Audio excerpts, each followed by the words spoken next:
Istanbul at 3 in the morning was the only city Alaric recognized.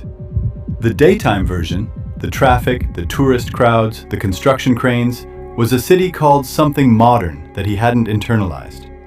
But at 3 a.m., when the streets emptied and the Bosporus went dark, and the ancient stones became visible beneath the contemporary overlay, the city he'd been walking for 1,700 years revealed itself. He had a routine. Routines were important, not for comfort, but for continuity. Without routine, time became formless, and formless time was the thing that destroyed old vampires. They stopped engaging. They stopped processing. They drifted into a state the younger ones called the absence, the specific dissociation of a consciousness that has existed for so long that existence itself becomes background noise. His routine: the Basilica Cistern at midnight, the Hagia Sophia at 2, from the outside. The interior had been modified too many times and looking at it hurt. The seawalls at 4, then below, into the network of tunnels and cisterns and chambers that ran beneath Istanbul like a second city. A city he had been building, modifying, and maintaining for 17 centuries. She arrived on a Tuesday, not in his underground, at street level in the Yerebatam district, where the city had commissioned a restoration of a secondary cistern that had been sealed since the Ottoman period. She arrived with scaffolding and survey equipment and the specific energy of a person who treats ancient stone the way most people treat living tissue. Carefully, with expertise, and with the assumption that it matters. He watched from the tunnel access, a passage he'd built in 847 AD, concealed behind what appeared to be natural rock failure. He watched her examine his work. 7 centuries of modifications, reinforcements, drainage channels, structural supports that had kept this cistern from collapsing while the city above rebuilt itself in every century. She ran her fingers along the modification at the column base. Her expression was the specific, concentrated fascination of an expert encountering something that shouldn't exist. Construction techniques that predated the tools available in the period. Materials sourced from quarries that had been exhausted centuries before the modifications were made.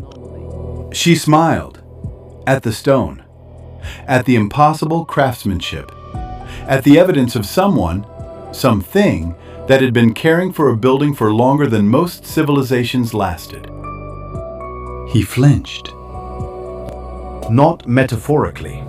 His body, 1,714 years old, disciplined past the point of involuntary response, trained through 17 centuries of exposure to every stimulus the world could produce, flinched. A physical startle. Shoulders pulling back, eyes widening. The specific, unmistakable response of an organism encountering something its defenses have no protocol for.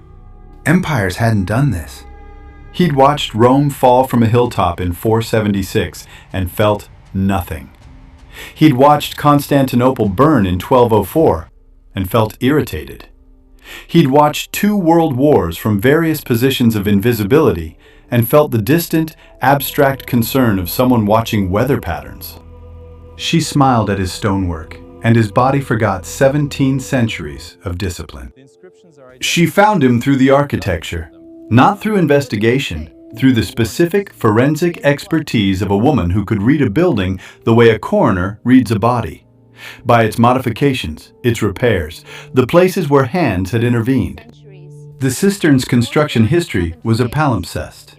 Layers of intervention spanning 15 centuries. The original Roman brickwork, clean and regular. Byzantine modifications, efficient, functional. Ottoman-era repairs, competent but crude.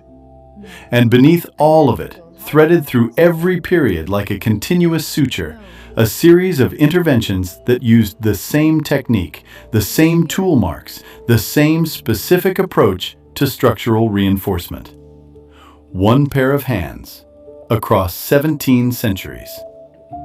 The reinforcement of column 7 before this joint that's pre-Byzantine in design, military engineering adapted. She found the entrance to his tunnel on the fourth day. Not by luck, by reading the drainage patterns. Water flowed toward a point that should have been solid stone and wasn't. She moved the concealment, a panel he'd installed in 1923 during the Turkish Republic renovations, and found the passage. Inside, 17 centuries of work. Not ruins, maintenance. Every tunnel reinforced, every cistern connected, every water channel flowing. An underground network that spanned the old city, and at its center, in a chamber that predated the Byzantine cistern above by 300 years, evidence of habitation. Not cobwebs and dust. Books, furniture. The accumulated domestic objects of someone who had been living in Istanbul's underground since before Istanbul existed.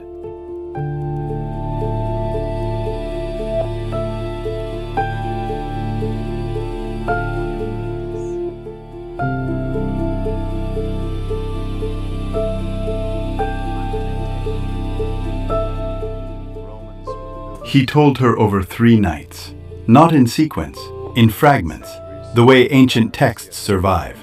Incomplete, out of order, the gaps more revealing than the content. 300 years as a Roman citizen. The turning, involuntary, like all the worst turnings. A dying woman's blood on a battlefield in 312 AD. The centuries that followed. Constantinople's rise, its fall, its rebirth, its renaming. He'd been beneath the city for all of it, maintaining the infrastructure, keeping the old bones intact while the surface reinvented itself. On a battlefield in 312 AD.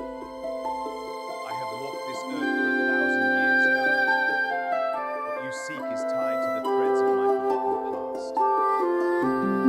Don't be serious. Every word. The company is true. Neither can I. She didn't ask the question most humans ask, what's it like?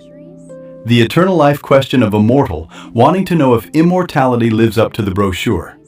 She asked a different question. Maintaining the city's underground for 17 centuries and no one noticed. He hadn't been asked that. In 17 centuries of existence, no one had asked him about the quality of his work. They'd asked about the history, the empires, the wars, the famous people he'd known. Never, what are you proud of? She smiled again. The same smile. The one she'd given his stonework in the cistern. The smile of someone who values craftsmanship. And he flinched again.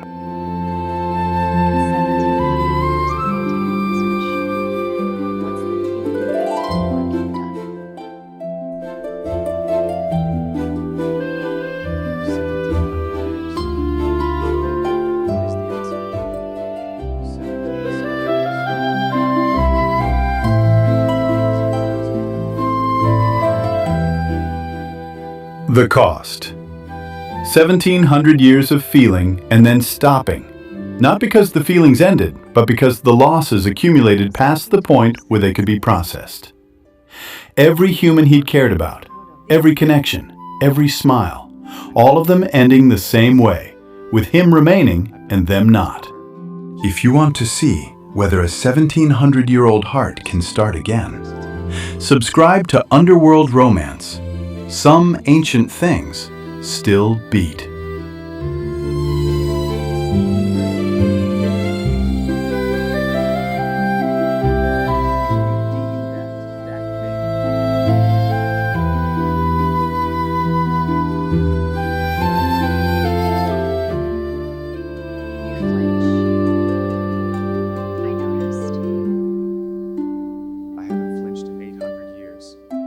She didn't try to make him feel. She didn't issue ultimatums or deliver speeches about opening his heart. She was a restoration architect, and restoration architects don't lecture buildings about being old. They work with what's there. She took him to the cistern, his cistern, the one she'd been restoring for 6 weeks. Dawn. The workers weren't there yet. The space was empty except for the scaffolding and the exposed columns and the evidence of her work. Ancient stone cleaned, reinforced, the original Roman engineering visible beneath centuries of sediment. Column 7, your reinforcement from approximately the 9th century or 1100 years date. I remember that column. The original Roman support was failing. And you redesigned the force distribution using a technique the engineering world didn't describe until the 10th century. Look closely, Alaric. She walked through the cistern, and she showed him his own work. 17 centuries of it. Every reinforcement, every drainage modification, every structural repair. She narrated it the way she narrated every restoration, with technical precision, with professional admiration, and with the specific certainty that old things are worth understanding. She was treating him the way she treated the cistern, not as a relic to be preserved, not as a curiosity to be studied, as work. Complex, layered, worthy of the effort it took to understand.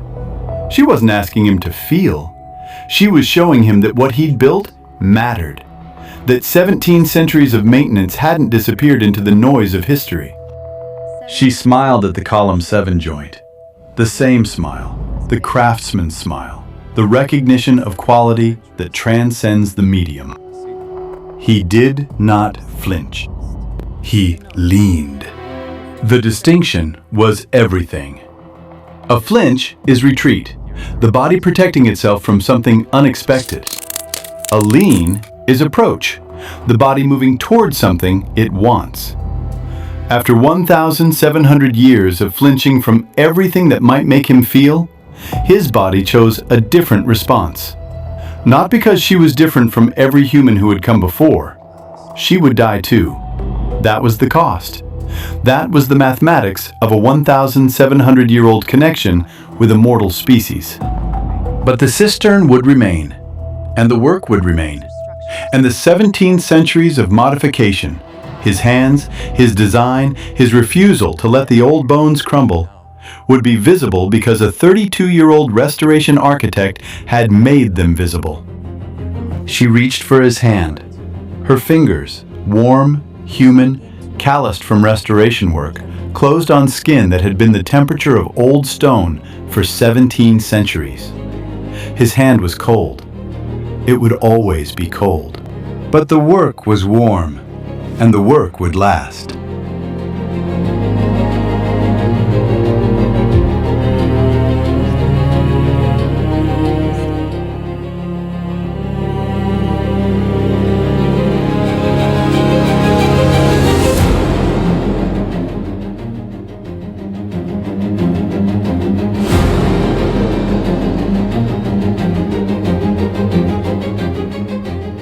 He would return to the surface.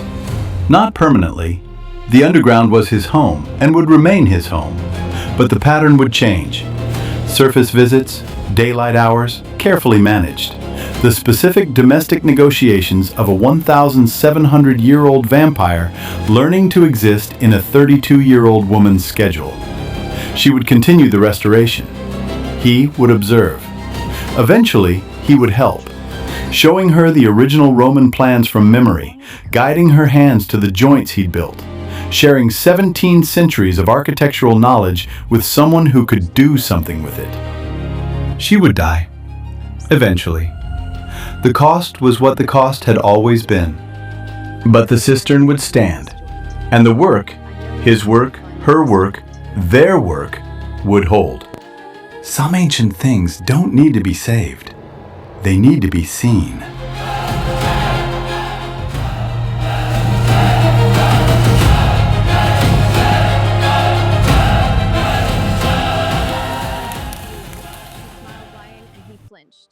Subscribe, Potty. The next ancient heart beats louder.